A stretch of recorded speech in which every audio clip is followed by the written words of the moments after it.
What is up, A to Z Sports? We are live here on a Friday morning. Sam Phelan alongside Jack Gentry with you here today, talking a little bit more Titans training camp. Going to recap some of the top storylines from yesterday's practice, which was day 2 of Titans training camp practices. And then, going over a budding storyline regarding an injury situation at cornerback for the Titans. We'll talk about the latest injury update, what we think it means for some big players in the Titans roster, and how concerned we are about what's going on with these injuries. So a lot to dive into this morning. Going to be another great show as training camp is in full swing now at this point. Jack Gentry, welcome in. Tell the folks what to do.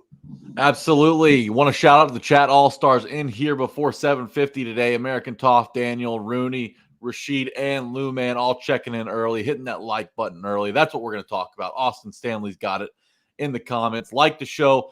While you guys are filing in, it's going to be a fun show this morning. Lots to react to. Some news over at training camp that's going to impact the Titans here over the next few weeks.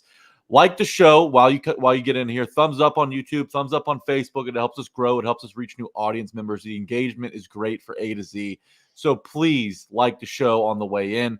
If you're watching on Facebook, I want to remind you that sharing is caring. Share the show to your Titans Facebook groups. I know everybody's a part of at least one. If you guys can just share it to one Titans Facebook group, it takes 2 seconds, and it helps us tremendously. Please share the show if you're watching on Facebook. Next, if you're watching on YouTube and you don't already have your notifications turned on for A to Z Sports, I don't know why you wouldn't, but if you don't, today's the day to do it. Tap that bell icon near the top of your screen, turn those notifications on because you do not want to miss an update from A to Z Sports and Titans training camp where Sam and Austin have us covered, will have us covered, but leading up to September. Don't miss a thing. Stay in the loop by turning your notifications on A to Z Sports' YouTube channel. Finally, if you're watching Twitch, if you're getting ready for work, if you're already at work, if you're getting ready to get off work, and you just want to get through your Friday, you need an hour to kill, we're here to do it. We're here to talk Titans. So text that Twitch link around to your Titans text groups. Text it to a coworker who's dragging. Text it to a friend who's having trouble getting out of bed. No matter who it is out there, if they're a Titans fan, they need that Twitch link in their text messages. So go ahead and text that Twitch link around to your Titans text groups. And after all that's done, Sam, it's time to get the show on the road. All right, let's do it officially. Welcome into A to Z Sports. I'm Sam Phelan. He is Jack Gentry, and this is A to Z Sports, powered as always by the BetMGM app. Nashville's on-demand sports talk network going live on weekday mornings at 8 Central Time on Facebook, YouTube, and Twitch. Links to the show tweeted segment by segment on our Twitter X timeline, and you can check out TikTok, Instagram, Threads for more great Titans content this season and all throughout training camp. Got to thank our sponsors this morning because they make it happen for us while they help out all of you. They're Wilson County Hyundai. Make Wilson County Hyundai a part of your new car buying process in Lebanon or at wilsoncountyhyundai.com. Farm Bureau Health Plans, better coverage, better rates, better service. Learn more about a plan for you at fbhp.com/ATOZ. And the Bone and Joint Institute, the region's destination for comprehensive orthopedic and sports medicine care. Schedule your appointment at boneandjointtn.org. Now, Jack, I think we've got a couple of topics to talk about this morning, but before we get to those topics, I do want to go over yesterday's practice again. Austin and I did this yesterday where we recapped sort of our observations from day 1 of practice. And, for the people that were not there, that were maybe not tuned in, we've got all the updates here on A to Z, like I said. So we're going to go ahead and recap day 2 of practice, some of my observations, notes, and the biggest storylines. But before we do it, want to give some love and a shout out to Smoky Mountain Tops. Smoky Mountain Tops is with us in training camp. And if you're thinking about updating your kitchen or bath countertops, call the pros at Smoky Mountain Tops. They're family owned and operated for 30 years. Smoky Mountain Tops has installed over 100,000 different projects. You've seen their work at Bridgestone Arena, Neyland Stadium, and Smoky Mountain Tops would love the opportunity to earn your business in your home or business. They've got over 50 colors and unique patterns to draw inspiration from. They've got the Quartz collection as seen at their studios in Nashville and Knoxville. You call Smoky Mountain Tops to schedule an appointment for your countertop needs and see the beautiful handstone Opimo Quartz at 615-922-6539. That's 615-922-6539, and tell them you heard about them here on A to Z Sports. Jack, training camp yesterday, day 2. Got a handful of I would say storylines, surprise news stories, and it kind of all started when I got to the facility, walked up to the practice field, looked, and I saw Corey Levin and Shane Ray walking around. And Shane Ray was in number 59. Corey Levin was in number 62. And then as we broke here on A to Z Sports, we came to learn the fact that the Titans added 2 players. They had to cut one. And it was a surprise move where running back Dylan Johnson, the former Washington Husky, was cut by the Titans after just 1 day of training camp. Yeah, that absolutely is a bit of a surprise. Now, the Titans aren't short on running backs, and really it's going to be a battle for that RB3 spot with Julius Chestnut. Jabari Small from the Vols is in town trying to earn a little roster spot. But, Dylan Johnson, prolific career at Washington, kind of dealt with some injuries in the college football playoff. I wonder if that had anything to do. But he's kind of more of a bruising back, right? And I don't know that Dylan Johnson's skill set perfectly aligns with what Brian Callahan wants to do on offense. Don't they need a bruising back? I mean, you have Tajay Spears and Tony Pollard, who are kind of the same as being joysticks, as guys who are willing pass protectors who can catch the ball out of the backfield, but really their bread and butter is making someone miss. They're smaller. They're not guys that are at their, like, they can both run between the tackles, don't get me wrong, but they're at their best when they have the ball in space on the outside. I feel like Dylan Johnson, and part of the reason I was bullish on Dylan Johnson to potentially make a run at making this team was the fact that his skill set was so different from Spears and Pollard in a way that could be refreshing for the Titans offense. Yeah, which is fair. He's a little yin to the Pollard and Spears yang, right? But at the same time, Tony Pollard, 6 foot, like he's not small, and Tajay Spears can get it done in between the tackles too. He really hadn't been asked to do that a whole lot yet. It'll be interesting to see kind of how Callahan uses these guys in the high red zone. But yeah, Dylan Johnson out. Maybe they make a move at some point. Maybe there's a surprise cut down the road because running backs these days are expendable. So we'll have to keep an eye on that situation. But no more Dylan Johnson in two-tone blue. Yep. Running backs now on the roster fighting for that 3rd spot. You still have Hassan Haskins, who I would say probably is the favorite right now. Julius Chestnut, Jabari Small, both in camp as well. But yeah, I think a lot of people surprised to see Dylan Johnson cut this early. It was mainly the fact that it was this early. Jack, does the Shane Ray or Corey Levin addition do anything for you? I'm a big Corey Levin fan. I really am. And, Corey Levin's been solid. I think this is year 8 for Corey Levin. So having an option at center that's kind of familiar with how the Titans do things could pay dividends. I don't know if he'll make the team because you've got Brunskill working in as the backup center. I don't know that you keep 3 of those guys, but it's nice to have him there for camp at least because he knows what he's doing. He's not going to, fumble through camp. He's not a UDFA who's new to the game. He's going to be able to hit the ground running in camp. But in Shane Ray, I thought from the video that we saw when Shane Ray worked out, Austin was big on Shane Ray, said he looked explosive, just looked like he's head and shoulders above the rest of the guys the Titans brought in for tryouts at the start of minicamp. I'm excited for him. And look, my expectations aren't exactly high for Shane Ray. Like, we'll see if he makes this roster. But you do need to figure out depth at edge rusher. And Shane Ray, he's a guy that's been around the NFL, hadn't played in the NFL in a little while. He's taken a bit of a hiatus due to some injuries and other things. But I think it's a stone worth turning over for this group. Yeah. Another good note from practice yesterday. I mentioned on our show yesterday morning that I thought day 1, the offense looked sloppy, that I felt like the offense was kind of struggling with some of their operations at the line of scrimmage. There were fumbles. There was just some communication problems.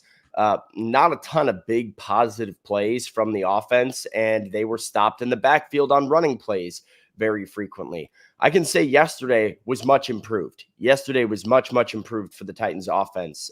It was big step in the right direction. Tajay Spears broke a couple very big runs running left behind J.C. Latham and Peter Skoronski. He had a big hole, and when you give Tajay Spears a big hole, he's able to turn it into a huge gain. So I would say that was very much improved. Will Levis had some impressive throws, including a couple off balance with some pass rush coming at him.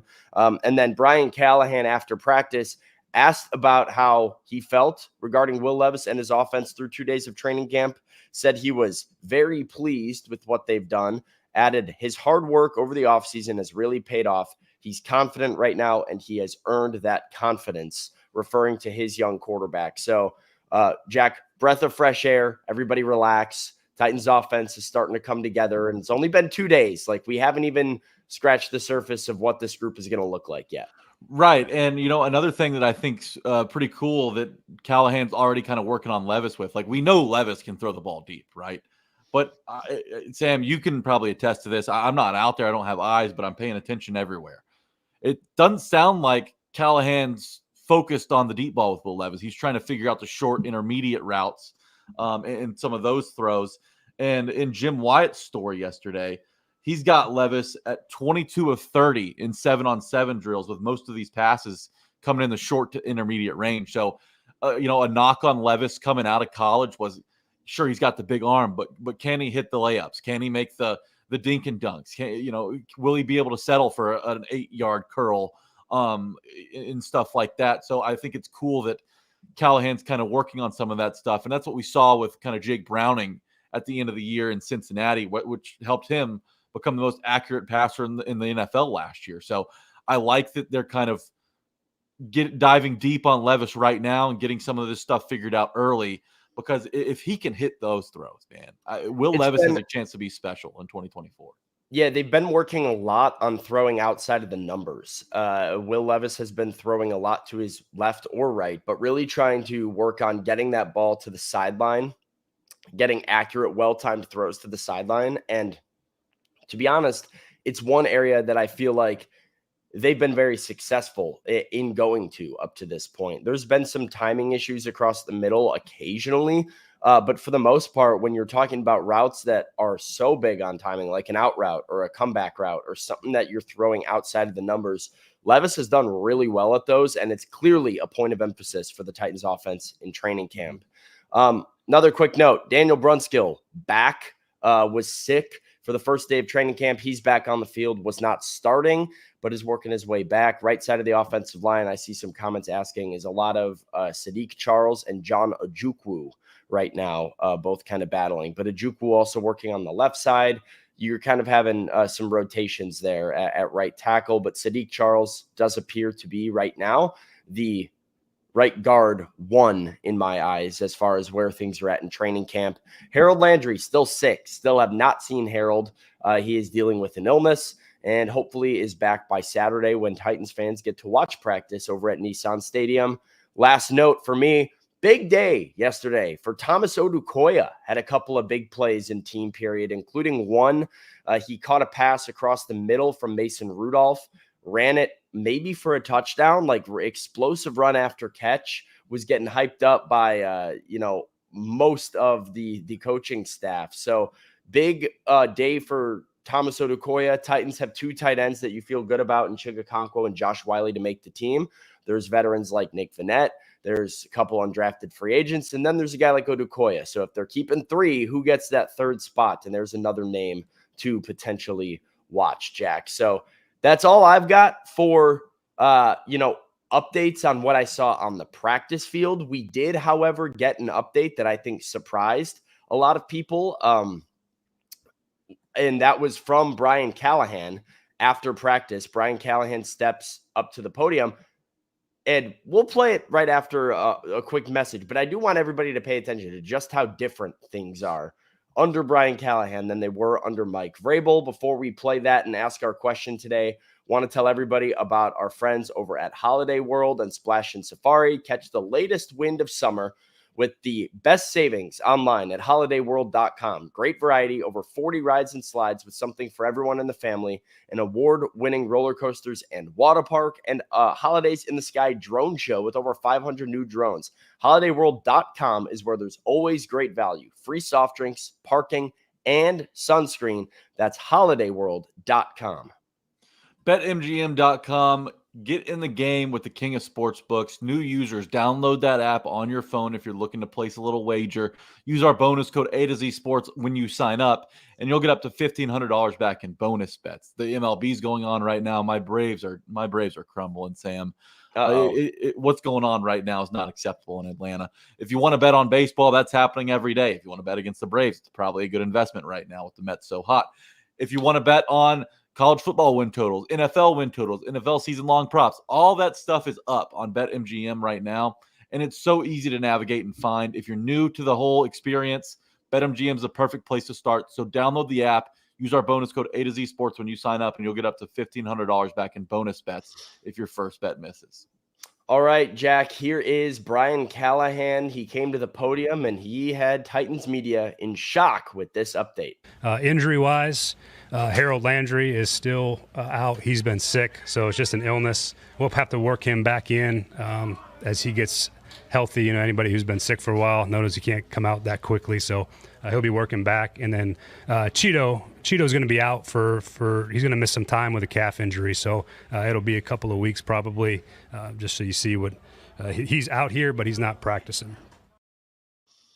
Brian Callahan, very direct with it, Jack. I mean, Mike Vrabel never would have stepped to the podium at a press conference and said, hey, yeah, this guy's got a calf injury, and here's the timeline for his return, and here's why he's out here but not practicing, and just laid it all out there. So bad news, but refreshing to hear from the head coach, I guess, that we actually have some transparency about what's going on the injury front. Yeah, I mean, but the transparency from Callahan it's not enough to make me, feel okay with the Cheeto stuff, because this is a guy you brought in. You're counting on him to be CB2. And when you look at the options behind him, there isn't a whole lot there that have put good work on paper. There's not an impressive resume, I should say, behind Cheeto and L'Jarius Sneed in the cornerback room. I don't include Roger McCreary there because he's a slot corner. But it's not great. It's not the end of the world. Hopefully this calf thing fixes itself. But to have a soft tissue injury for a cornerback who's going to rely on those calves for the majority of the season, for the entire season, just because that's how he plays, backpedaling, breaking on the football. The calf is very important for cornerbacks. Not what you want to hear, but a couple weeks to start camp. Okay. Can he get back into the swing of things for maybe that second preseason game? We'll have to keep an eye on it. Obviously, you don't want to rush him back. And you kind of trust Cheeto Awuzie, who's entering his 8th year in the NFL, to figure it out mentally, to, take these mental reps in Denard Wilson's scheme, and then kind of put it together towards the end of camp when he can get back out there. But look, it's not great news. And I guess the silver lining here is there's a cornerback that wasn't going to get first team reps that's now going to get a ton of experience playing with the ones, whether that's Gabe Jeudy-Lally, Caleb Farley, or somebody else. Well, hang on. You're jumping 5 steps ahead here, buddy. We got a couple things to talk about here. Number one, I'm just giving you the silver lining. Yeah, we'll save the silver lining for later in the show. Because obviously Cheeto's out, like you said, 2 weeks, not great news. You're missing one of your cornerbacks. But the other thing here, Jack, that I think is worth noting is the fact that L'Jarius Sneed is also not really on the practice field. L'Jarius Sneed has been doing this injury management, load management thing in training camp. In Kansas City, he didn't really practice in training camp at all, ever. He comes over to Tennessee now and is wanting to get worked into some practices, but, it doesn't want to be out there at full speed because he wants to take care of his knee. Brian Callahan said the Titans talked to the Kansas City Chiefs very specifically about what the plan for Sneed needs to be, which I thought was really interesting. And then here was Sneed talking about his knee management and why he feels like he shouldn't be practicing at full strength. The management plan that you'll be using with the Titans, and I guess was that a little bit of a carryover from the way you did things in Kansas City? Yes, I did it in Kansas City. They treat me better, and the trainer, he's getting me right, and the plan and everything. And in Kansas City, I didn't do no camp at all, but here, I'm trying to work and do camp and get mental reps. Are you guys going to do it just kind of like a day-by-day, like how you feel thing, or is it? No, they have a plan for me, They have days where I just, did what I did today, and days that I just practice. It's a pretty good schedule they got me on. Accomplish, I guess, over the next 6 weeks to be peaking for week 1? I mean, I'm healthy. I just got to maintain it and, just get that to week 1. That's all I'm trying to get to.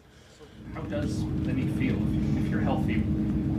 I guess just how. My knee feel great. Okay. Actually, it feel great. Why do you feel the need to keep the limitations if you're healthy? Because the procedures that I'm having, the things that I got going on with me, and What's I guess been the challenge? You've figured it out clearly, but been the challenge of going off and then coming back on and going off when you're trying to find consistency? Yes, it's very frustrating. I can say that. It gets to me sometimes, but last year it helped me out on what I need to do, and last year look at where I'm at and where it got me, and I'm gonna stick to that plan, and I think it works, and it does. All right, Jack. So that was L'Jarius Sneed yesterday when he stepped to the podium. I'm going to ask a question real quick to the chat. Then I want to come back to that video and really break down something that he said. But, now that we've heard from Brian Callahan about Cheeto's injury, missing potentially 2 weeks, we've heard from L'Jarius Sneed about the fact that he's not going to be on the practice field here. And, it's all these different reasons why, and the Titans have a plan for him. And look, the knee for L'Jarius Sneed was a topic of concern before the Titans traded for and signed him. Like that was something that I noted when I looked at L'Jarius Sneed of saying, hey, he played in all the games last year, but the Chiefs were really having to do a lot of management on that knee. How hesitant are you to give that guy a long-term deal? And then Cheeto, injuries have been a thing for Cheeto in the past. He did play in 15 games for the Bengals last year, missed more than half the games in 2022 and 2020 with injuries that kept him out of action. So before we go back and break down some of those Sneed comments, I want to ask everybody in the chat our question today. What is your concern level in the health of Titans cornerbacks, Cheeto Awuzie and L'Jarius Sneed, 1 to 10? What is your concern level in the health of Cheeto and Sneed, 1 to 10, with Cheeto having that calf injury and Sneed, missing some of camp to do load management on his knee? Are you worried? No big deal. Let us know and want to tell everybody where maybe Cheeto and Sneed need to go to get themselves correct. And that's the Bone and Joint Institute, because whenever you get hurt in life, whenever you've got knee issues or calf issues that hold you out of training camp, you don't want to fumble on your recovery. Go to the Bone and Joint Institute and schedule your appointment with them for the best care from the best doctors, with a state-of-the-art rehab facility located in Franklin, right off the highway, with everything all under one roof. Rehab, imaging, surgery, clinic, testing, all at the same spot. Your one-stop shop for care. Schedule your appointment today at boneandjointtn.org. BetMGM is your one-stop shop for all of your sports betting needs. New users download BetMGM, get that app on your phone, use our bonus code A to Z Sports when you sign up, and you'll get up to $1,500 back in bonus bets. It's a great deal going on right now. Tons of stuff to bet on. Look, you want to get a Heisman bet in, you want to get a college football playoff bet in, you want to bet on an MLB team to make the playoffs or not make the playoffs, trade deadline week, a lot of movement going to be going on that side of things. Get it in now, get it in at BetMGM, and use our bonus code A to Z Sports. So, Jack, that kind of video, that press conference moment from L'Jarius Sneed there, he was asked pretty directly, like, what kept him out of camp or what is keeping him out of camp and making him feel like he shouldn't be out there going full speed. After saying, hey, I'm healthy. I am healthy. He very clearly said, and the natural follow-up question, shout out to my guy Nick Suss over at the Tennessean, was, well, if you're healthy, why are you not practicing? Like, why the need for the load management if the knee feels great and you're fully healthy? And L'Jarius said, because of the procedure that I'm having and stuff I've got going on with me. What exactly does this mean, Jack? Like, are we like, I don't know, just your thoughts on that whole deal. It's a very unique and weird situation that's kind of hard to get a read on for me. If L'Jarius Sneed had missed more games, this would feel like a Kawhi Leonard situation, right? Like, a guy with injury history, a guy who's had major surgeries, but he's not that, The Chiefs have done well in managing him. I think the Titans probably, with Rand Carthon's connections, have reached out and maybe figured out a plan, or at least have talked to somebody who knows somebody about a plan to kind of manage L'Jarius Sneed, because, look, he's your biggest investment of the offseason. And while, I compare this to kind of like with a Woozy going down now, it's kind of like buying a new car and then 2 weeks in having carburetor issues. Like, you just spent all this money, you made such an investment, and although the car still runs right now, early issues does not bode well for the long term. So that's kind of how I look at it right now. You're going to have to, chronic knee stuff is concerning. The calf stuff, soft tissue stuff, I thought those days were behind us, but it's definitely something to keep an eye on. That's the thing for me, and that was the thing for me before they went and got Sneed, and I'm still happy that they did it, but it was a big concern for me. The fact that you're giving a guy a big 4-year contract with a lot of guarantees to make him one of the higher paid corners in the league, the fact that you're giving up a 3rd round pick to go and make that trade happen. And like you said, this is fresh. We have not played games. This is not going into year 2 or year 3 of the contract. This is not halfway through a season where somebody's banged up. This is L'Jarius Sneed, as fresh as he's going to be, needing to take time away from practice to do load management on a knee injury. Now, is it possible that he's totally fine and plays 17 games in 2024? Absolutely.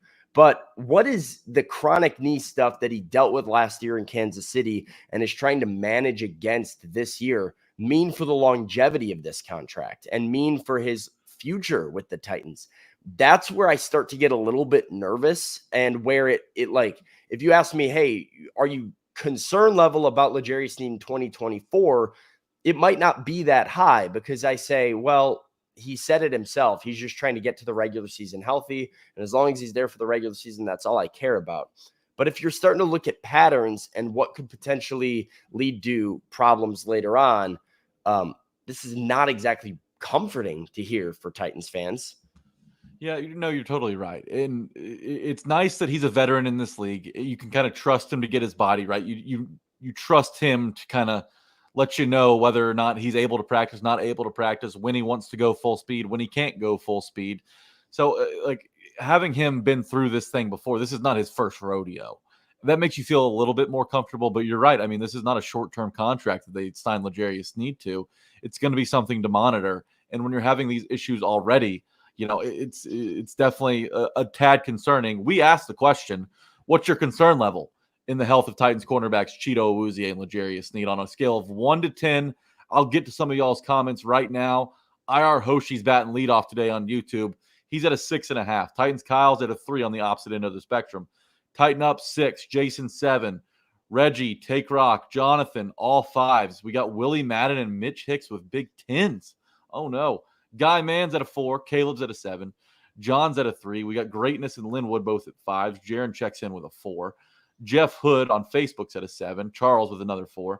Edward says 0. It's July. Nothing to be worried about at this point. Katie's at a 3. Kaz66 at an 8, so he's pretty concerned. 4, 5, 5, 6 from Yuri. We got another 4 from Pistol Ramsey because we caught it early, so he's not worried. A lot of time to correct this. 6 from Daniel.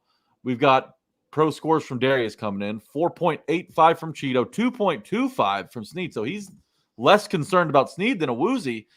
Interesting. Okay, 5 for now. We've got 6 right now from Jeff. They have injuries, but seems like they're monitoring. They're on top of this situation. 3 from Chris. 4 for 2024. This is an interesting way to do it.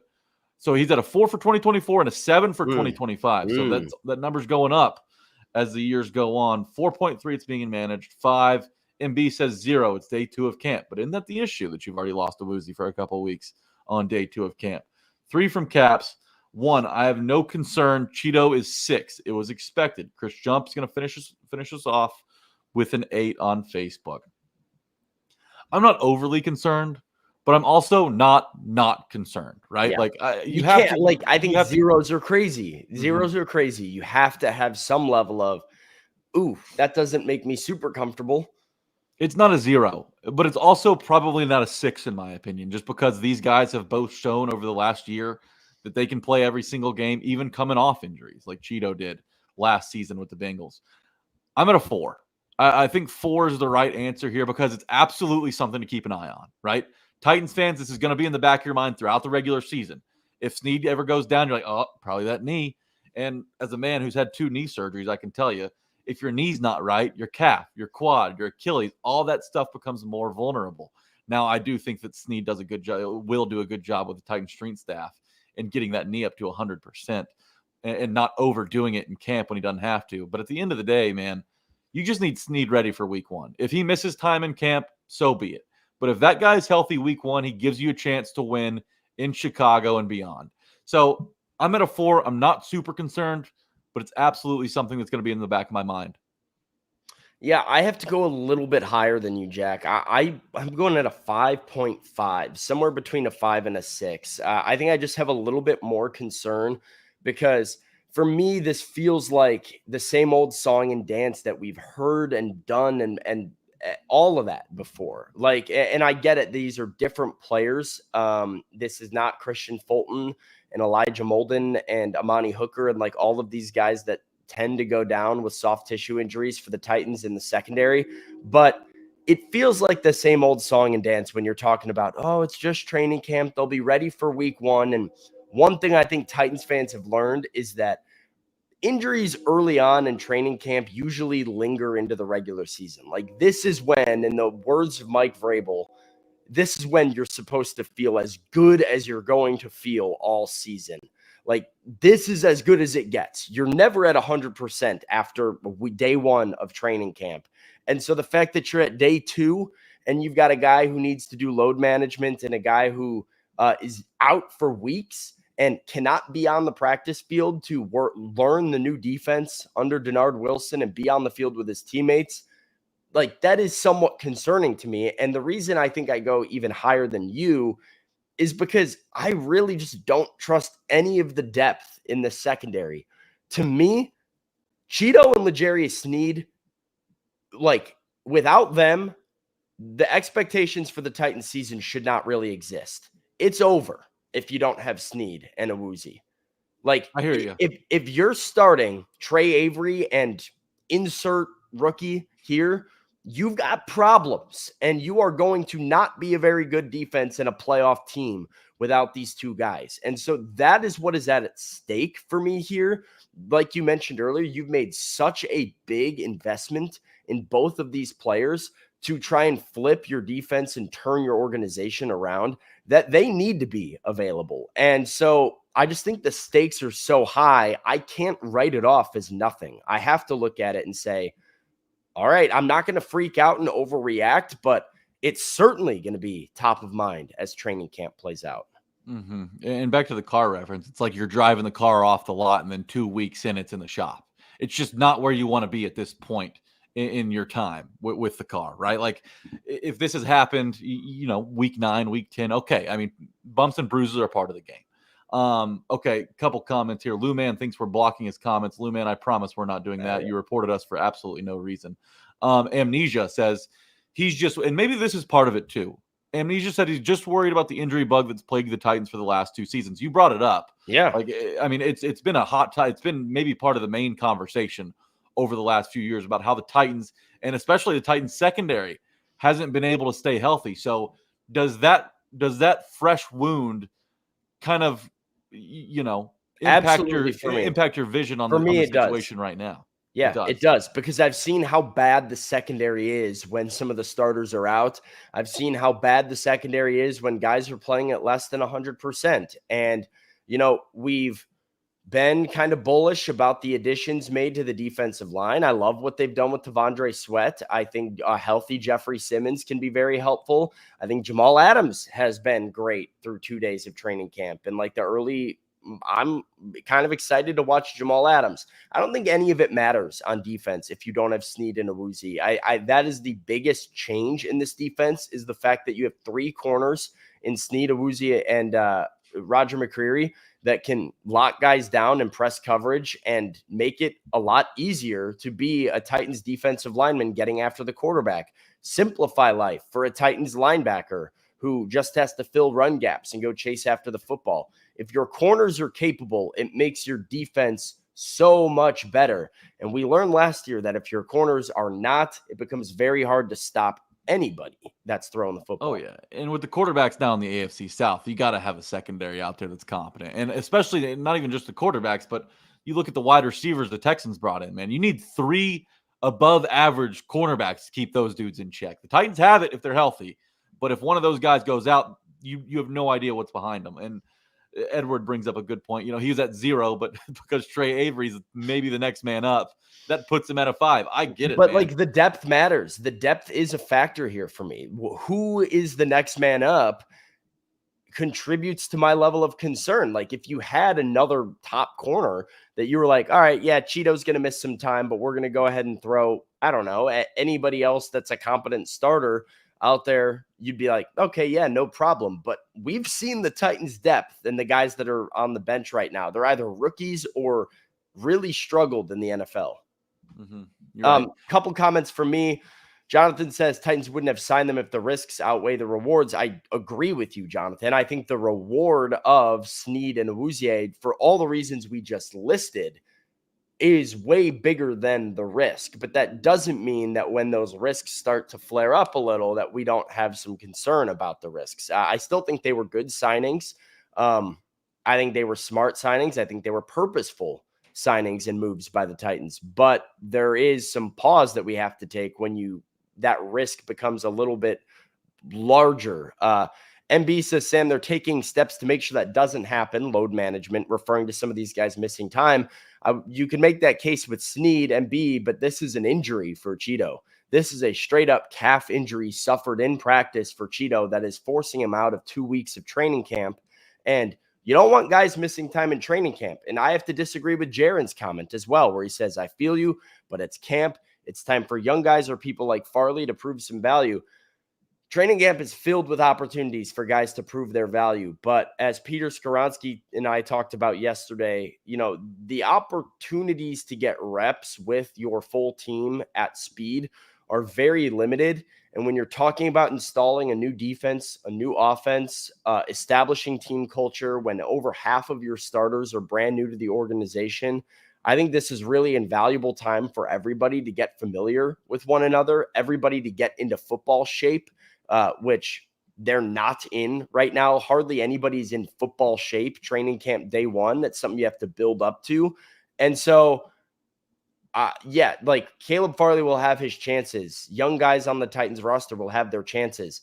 I don't necessarily need them to have their chances with the starters because if you're not going to be there week one, why do I need to see you there in July? Does Cheeto's injury impact how the Titans should handle L'Jarius Sneed in your mind? Because the last thing you want is both of those guys picking up a soft tissue injury or something like that early in camp. Because so now that Awuzie's on the sideline, are you even more cautious with the way you handle Sneed? For me, no. Like, I think what did Sneed say in his video? He said they have a plan. Stick to the plan, right? Like, whatever your plan was for L'Jarius Sneed that you've identified with your training staff, with conversations with Kansas City, with conversations with L'Jarius about how to handle his knee, you've developed a plan. Stick to that and trust yourself. Trust yourself as an organization. I can be concerned about it. That doesn't mean I want them to deviate from whatever plan they have. So if the plan means he practices once or twice a week or once a week, he needs to practice once a week. They need to do the things they felt like he needed to do before training camp began. And another player's body should not impact how you treat a different second player's body. No way. Yeah, it's an interesting conversation. But, L'Jarius Sneed, he knows what he needs to do to stay healthy. He's been through this thing before. Like I said, it's not his first rodeo. So you trust that Sneed will be honest with you in telling you, what he needs to do versus what he doesn't need to do. It's important to get these guys out there in a new system like this. You want everybody to we saw in that first year with Shane Bowen's defense, you remember how everybody, it felt like they were thinking before they were instinctually playing, right? But in that second season, when they didn't have to think as much, it looked more free, and these guys were able to make more of an impact on the defensive side of the football. So I don't want to see those growing pains, those first-year DC growing pains. I want these guys to get out there, get reps in the system, and feel comfortable no matter where they're lined up when week one rolls around. Yeah. All right. Well, Jack, the spin zone of this, that we brought up a little bit or that we touched on a bit earlier is that with two guys out, with Cheeto out and with L'Jarius Sneed not practicing all that much and very limited, different guys are going to get opportunity in the Titans defense, and they will be in the starting defense and playing against the first team offense and getting more reps than maybe they would have originally to prove themselves. And so that brings us to our next question, which is who on the Titans stands to gain the most? Which Titans cornerback has the most to gain with Cheeto Awuzie out and L'Jarius Sneed limited? who has the most to gain with Cheeto out and L'Jarius Sneed limited? While the chat goes ahead and answers that, I'm going to tell everybody about Farm Bureau health plans, because you can get better rates, better coverage, and better service. Learn more about a plan for you at fbhp.com/ATOZ. Farm Bureau Health Plans has been serving Tennesseans for over 75 years, and while a lot has changed in Tennessee over the years, some things stay the same. One of those things is Farm Bureau Health Plans, always valuing personal relationships and it's always having good health and good service, being able to be planned on for health, dental, and vision. The Titans hoping to have some good coverage. You hoping to have some good coverage. So they can turn to L'Jarius Sneed. You turn to Farm Bureau Health Plans and go to fbhp.com/ATOZ or walk into one of their 200 plus locations across the state. That's fbhp.com/ATOZ. Speaking of coverage, BetMGM has you covered. New users download the app, sign up with our bonus code A to Z Sports, and you'll get up to $1,500 back in bonus bets if your first bet misses. You can use that first bet on a future. You can use it on a game going on today. You can use it on the Olympics, which are coming up. So download the BetMGM app. Use our bonus code A to Z Sports when you sign up. Cash in on this great offer with our bonus code ATOZ Sports. All right, Jack, we asked the question. We asked the chat, which Titans cornerback has the most to gain with Cheeto Awuzie out and L'Jarius Sneed limited? I'll send you to the chat and see what the people are saying. Ooh, baby, we're Caleb Farley heavy. MB starts us off on YouTube. Daniel, Leslie, Caleb, American Toff, IR Hoshi, all say it's Farley. Wow. We've got Gabe Judy Lawley, I imagine is what Daniel Lane tried to spell here. Yeah, I don't know who Lodi is. But.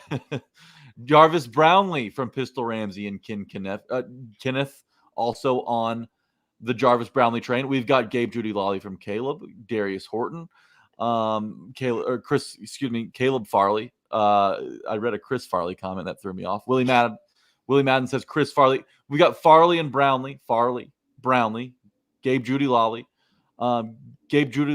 Jarvis Brownlee, more Brownlee, the rookie. Well, there's multiple rookies in the mix here. Jarvis Brownlee and Gabe Judy Lawley both fit in that category.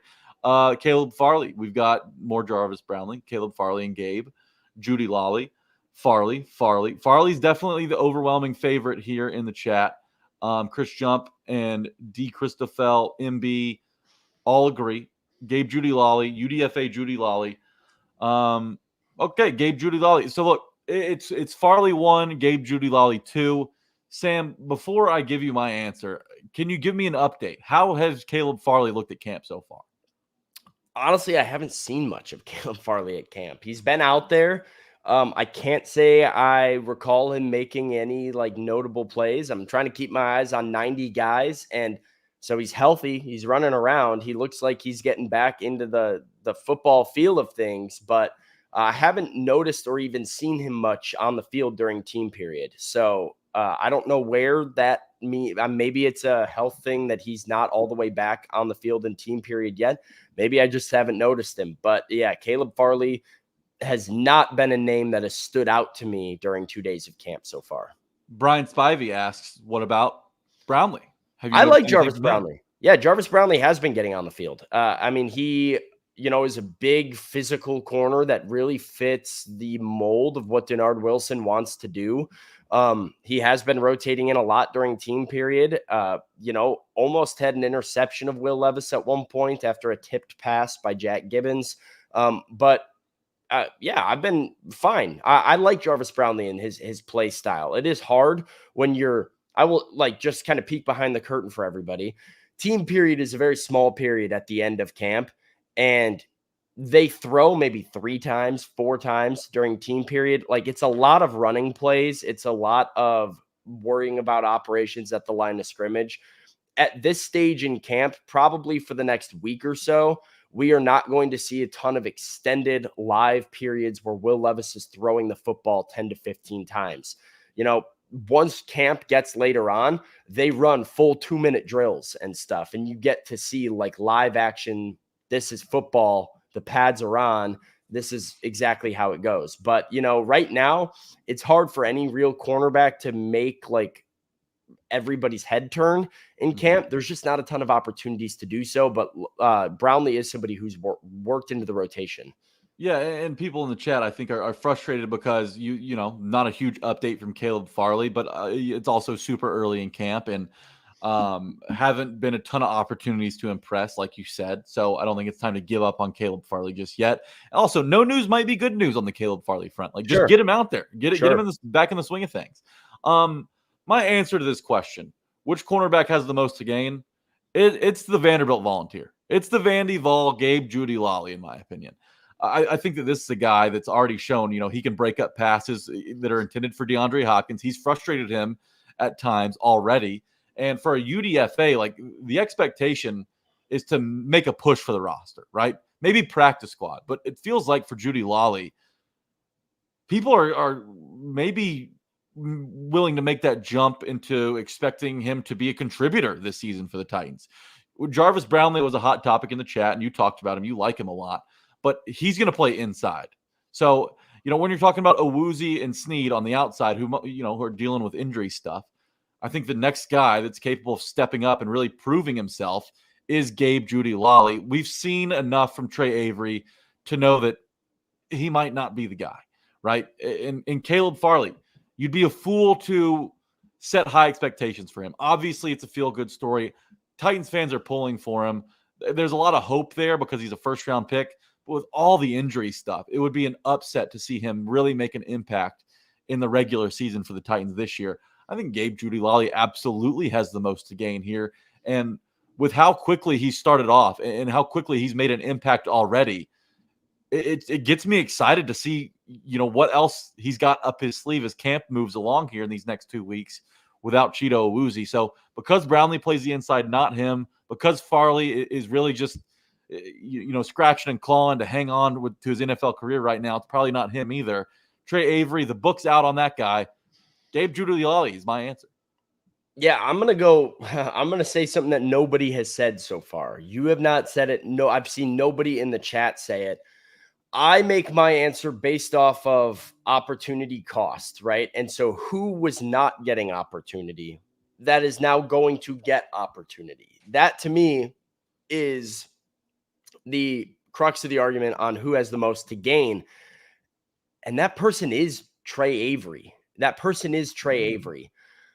Gabe Judy Lolly was already starting over Trey Avery in OTAs and mini camp and over summer workouts. He was in the rotation ahead of Avery. I think part of the reason, Jack, that so many people have jumped to the conclusion of like, hey, Gabe Judy Lolly can make this team and potentially get more get opportunities to actually be a contributor was because of where he stacked up in the rotation among cornerbacks early on.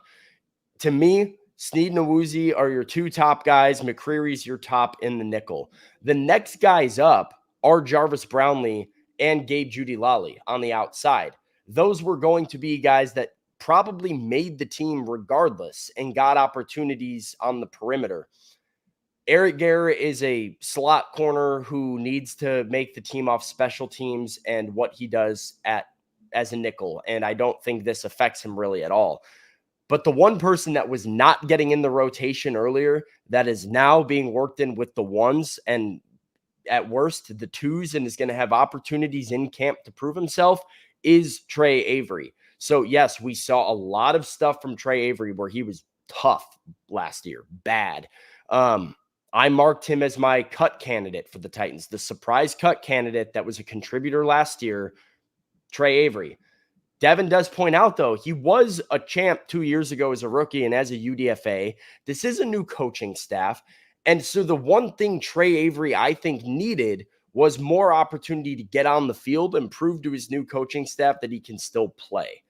Do I believe that? No. Trey Avery's not it. I think, he should not make the team. I've seen enough of Trey Avery. So do not mistake this for me being in Trey Avery's camp here.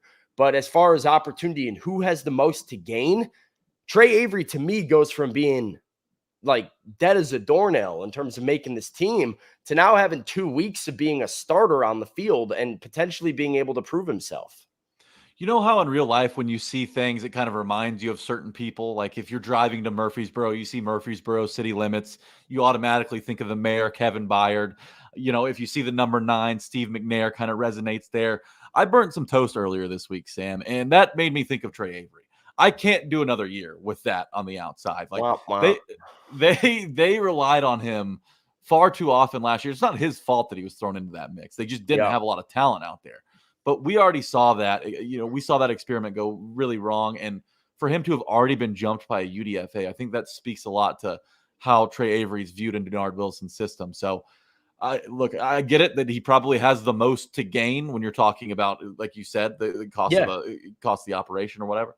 But I just don't see him making a sizable impact on this team. And if he is out there in 2024, you're in big trouble, right?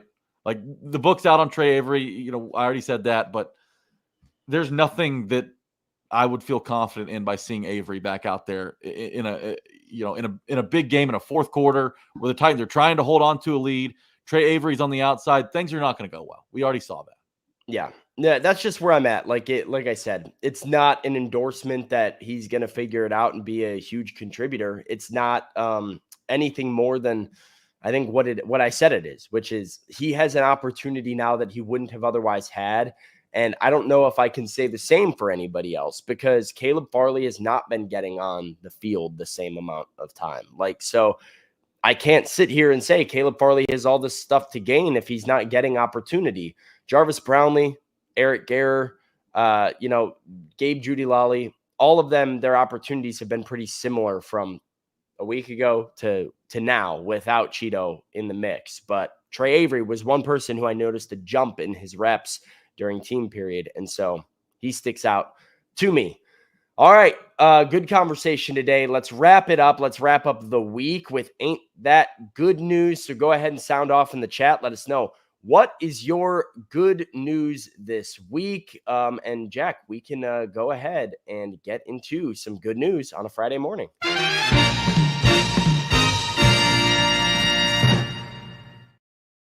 Ain't That Good News is our end of show topic today, and it's brought to you by Holiday World and Splash and Safari.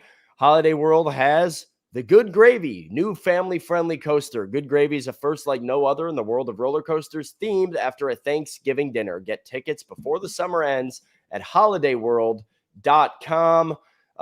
Told the chat to let us know what their good news is on this Friday. Jack, are you seeing anything that you want to go ahead and throw up here? I absolutely am. Frank Moe's going to kick us off on Facebook.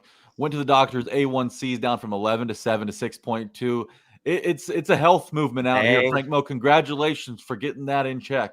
Let's see. Continuing to scroll. Good news. Will Levis is coming to his own. Like I said, Jim Wyatt, he's tracking it. 22 of 30 and 7-on-7 so far. That's accurate.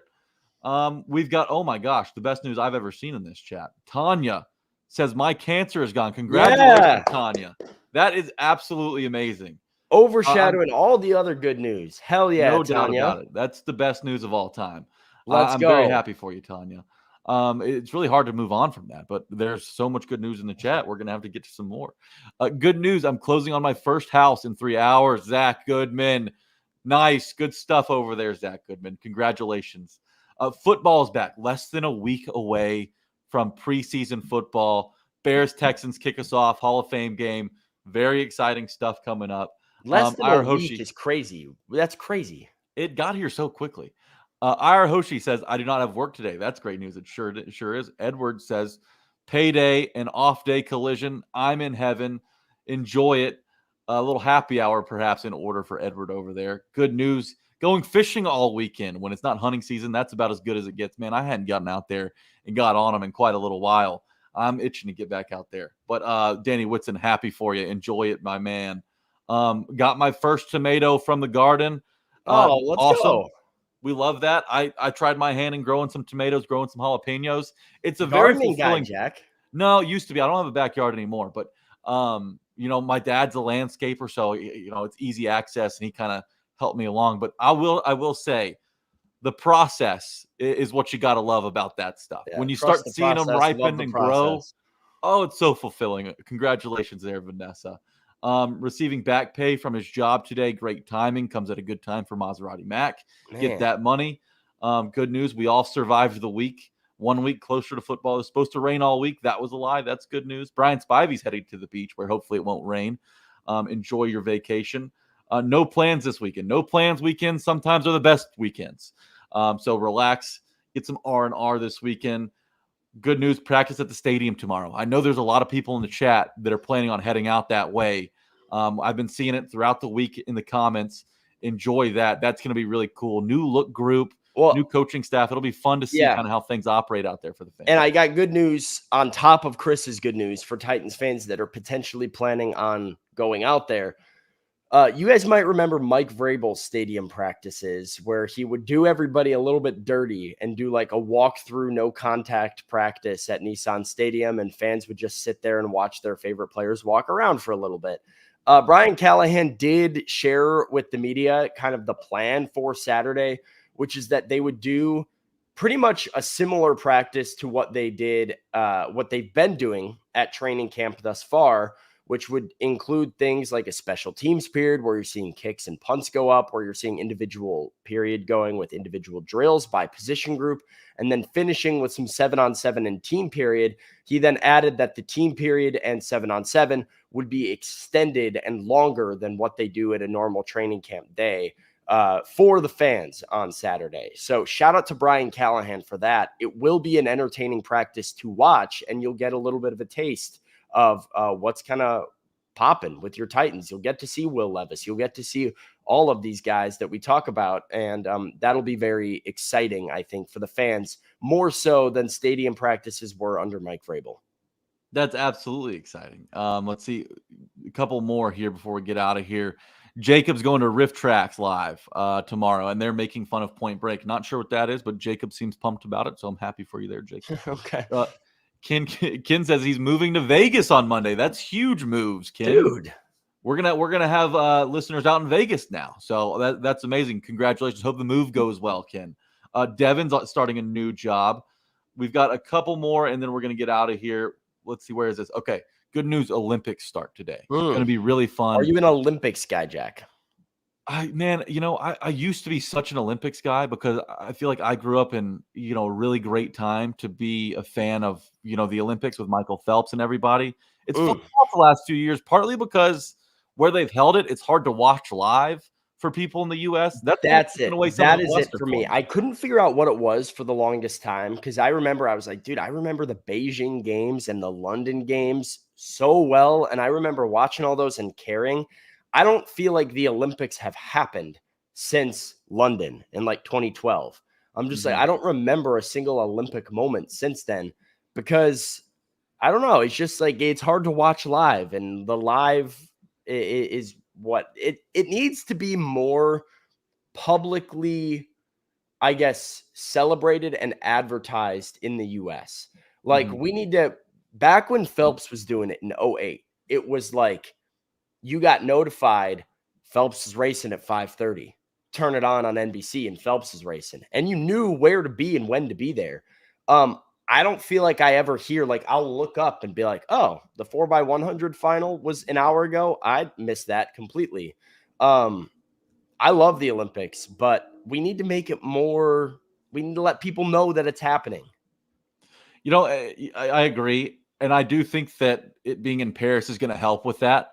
We're going to be able to watch more stuff live. By the way, a couple of Harpeth Hall girls out there swimming. So something to keep an eye on if you're a Harpeth Hall grad, or you're just, live in Nashville, proud of the city. They're going to be showing out for Nashville. All right. So that's really fun. But I agree. I think the event that I'm most excited for is Team USA basketball. Like they brought the Avengers back together for this run. That's the worst take I've ever heard. Really? That's a horrible opinion. I love it. I'm sorry. I didn't mean to get fired up there. Being excited to watch basketball in the Olympics is crazy, Jack. It's fun, and the USA always gets a great run for their money. South Sudan nearly knocked them off.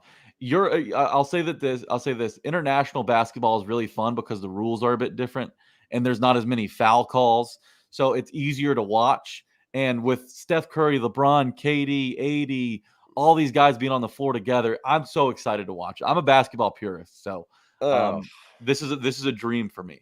All right, last one. Dude, sorry. Give me swimming, give me any track and field event. America's got a good little track squad going out Give there. me any of those events, anything in a pool.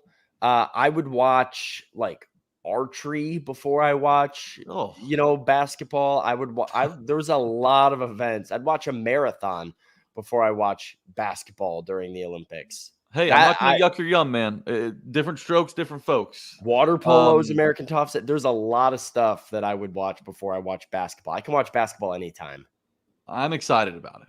So let me be excited. All right. Bryce Erickson says, seeing Deadpool on Sunday. That's kind of where my good news is. It's / nervous news, I'd say, for me. I'm going to the movies tonight. Going to see Long Legs. I hate horror movies. I hate them. I can't stand them. Watching one in the theaters is absolutely going to give me a panic attack. But I was convinced to go tonight. So I'm going to be over there watching Long Legs. It's like a horror thriller. I'm told. I haven't watched the trailer, but I imagine it's going to be scary, and I don't know how I'm going to handle it. But that is my good news. Going to hit the movie theater this weekend. It's kind of a no plans weekend for me as well.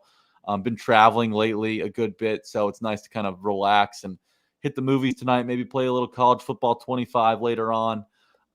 Take it easy this weekend. So that's my good news. Well, listen, it is hard. Vanessa said Tanya made her day. Tanya made my day as well with her good news. And I think the chat today in general had very solid, strong good news. So it's hard to follow it up with what I'm going to say. I am going to see the Deadpool movie tonight. That is not my good news. Jack, my good news is more of just like a personal vibes, personal morale good news. And it is the fact, and, I've talked about this on the show a few times. People know that this is important to me. I finally found motivation in the gym again for the first time in a long time. I felt like for like the last month or so, I hadn't had a ton of motivation. My muscles just kind of felt weird. It was just a difficult time getting in the gym. And that's such something that I love to do every day that gives me a serotonin boost, makes me feel good. But I hadn't had a ton of motivation. It was a really weird sense of limbo, but really throughout this week and into this weekend, I felt a new level of motivation. I've started to feel really good and strong in the gym. And I don't know, I'm back and I feel great about it. So that is my good news, is the fact that Sam is back in the gym, feeling good about what he's doing and getting the serotonin boost that I so often rely on. Sam will also be entering training camp in the best shape of his life, along with every single NFL player. Hey, some are saying I'm getting in the best shape of my life right now. How often do you go? How many days a week? 7, 6. Oh, my gosh, really? 2 days. If I go 7 days a week, 2 days are probably just a core and cardio day, and I'm not doing any lifting because you have to rest your muscle groups. But not benching 300 anymore, as Hello Ladies asked. I've lost some weight.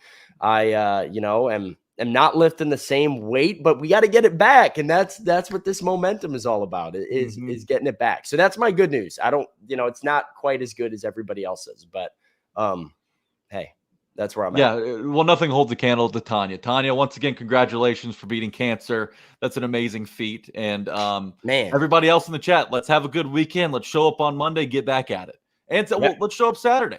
Support the Titans at practice. Show up Saturday. Keep it locked on A to Z Sports on Saturday. We'll be out there at Titans practice over at Nissan Stadium for day 3 of training camp, and hopefully seeing a lot of you guys out there as well. But if you're not there, you want to get all the updates, A to Z Sports, you know where to go, all of our social media platforms. We'll be back Monday morning with more shows, and then we'll be, right in the swing of things here. Training camp is not stopping, and it's not slowing down on A to Z. So thanks for tuning in. Like the show before you go, and we will talk to you next week. Tighten Up Pod out now.